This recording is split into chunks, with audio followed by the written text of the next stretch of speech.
আত্মসংশোধন। দৈনিক আত্মসংশোধন মানে মানে রোজ নিজেকে বেটার করা। ঠিক আছে, আজকে যেটা আছো আজকে কীভাবে আরও বেটার করা যায়, ঠিক আছে, তখন কীভাবে এটাকে বেটার করা, ইংলিশ এটাকে বলে ডায়েরি লিখো। আমরা যে ডায়েরি লিখি আমরা, হ্যাঁ ডায়েরি কখন লিখি, ডায়েরি লেখার অ্যাকচুয়াল নিয়মটা কখন, রাত্রে ঘুমানোর আগে ডায়েরিটা লিখলে ভালো। ঠিক আছে, সারাদিন কী করলে, সকালে কটার সময় ঘুম থেকে উঠলে, ঠিক আছে, তারপরে ব্রাশ করলে, ব্রেকফাস্ট করলে, তারপর কী কী করলে, এগুলো আমরা কী করি রাত্রে ঘুমানোর আগে সেটা লিখি। এবার লিখতে কী লাভটা হয়, যেমন দেখো আমাদের এই বইটাতে মোট 35টা প্রশ্ন আছে। ঠিক আছে, 35। 35টা প্রশ্নের মধ্যে প্রথম প্রশ্ন তোমরা পড়বে এক এক দিব সবাইকে। প্রথম প্রশ্নটা হচ্ছে যে সূর্যোদয়ের পূর্বে ডাক্তারখান করিয়াছো কিনা। ডাক্তারখান মানে ঘুম থেকে ওঠা, সূর্যোদয়ের পূর্বে মানে সূর্য ওঠার আগে তোমরা ঘুম থেকে উঠেছো কিনা। ঠিক আছে, এটা হলো প্রশ্ন। যদি উঠা নাই তাহলে তোমার কি লিখতে হবে ডায়েরিতে, যদি উঠা নাই নো লিখতে হবে, আর যদি উঠেছি তাহলে ইয়েস। ঠিক আছে, এবার ধরো আমি আজকে সূর্যোদয়ের পূর্বে আমি উঠলাম না, ঘুরে আমি ঘুম থেকে উঠলাম না, দেরি করে উঠলাম, ন তো লিখবে, মিথ্যা করে লিখবে না, নিজের ডায়েরি নিজে। ঠিক আছে, তোমার ডায়েরি অন্য কেউ দেখবে, বুঝতে পেরেছো।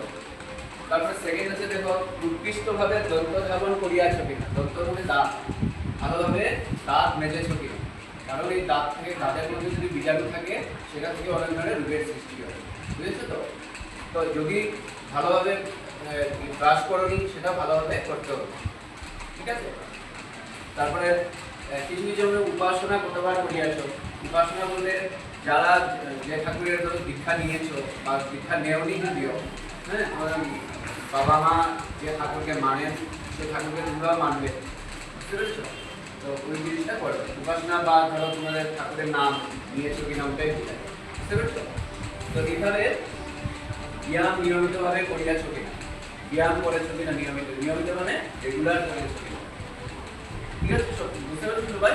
তো এইভাবে দেখো 35টা প্রশ্ন আছে, তোমরা এগুলো দেখবে। আর এই পিছন দিকে দেখো, পিছন দিকে দেখবে তোমরা এইভাবে লেখা আছে, হ্যাঁ এই যে 1 2 এইভাবে দেখবে 1 2 3 4 5 করে এই পেজে হলো তোমাদের 17টা 17 নম্বর আছে। তারপরে এই 18 থেকে 35 পর্যন্ত কতটা প্রশ্ন বলেছিলাম, 35টা বলেছিলাম না, 18 থেকে 35 পর্যন্ত আছে। এবার দেখো এখানে দিনগুলো আছে, যেমন রবি সোম মঙ্গল। আজকে কি বার, আজকে হচ্ছে শুক্রবার না, শুক্রবার দিন। আজকে তুমি এখানে 1 মানে এখানে 1 নম্বর প্রশ্ন, 1 নম্বর প্রশ্নের উত্তরটা কি হবে, হ্যাঁ বা না হলে ইয়েস বা নো এটাই লিখবে, অন্য কিছু লেখা দরকার, এখানে সময়ও কোনো নষ্ট আছে না, বুঝতে পেরেছো তো। এবার আজকে ধরো তুমি সূর্যোদয়ের আগে উঠলে না, যদি উঠবারই তাহলে ন লিখবে।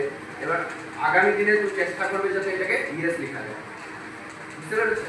তো দিনলিপি লেখার কারণটাই হলো যে আমরা নিজেকে কিভাবে উন্নত করতে পারি, বেটার করতে পারি। আর বুঝতে পেরেছো, আজকে যেটা আছি আজকে থেকে আমি কালকে আরেকটু বেটার হলাম, কালকে থেকে আমি তারপরে দিন আরেকটু বেটার হলাম। ঠিক আছে, এভাবে দিনলিপি লিখলে একজন মানুষ যদি সে চেষ্টা করে, ভালোভাবে যদি চেষ্টা করা যায় তাহলে সে একটা ভালো মানুষে পরিণত হতে পারে, বুঝতে পেরেছো। এবার এই প্রশ্নগুলো তোমরা পড়বে, তারপরে এই প্রশ্নগুলোর এক্সপ্লেনেশনও পিছন দিকে আছে।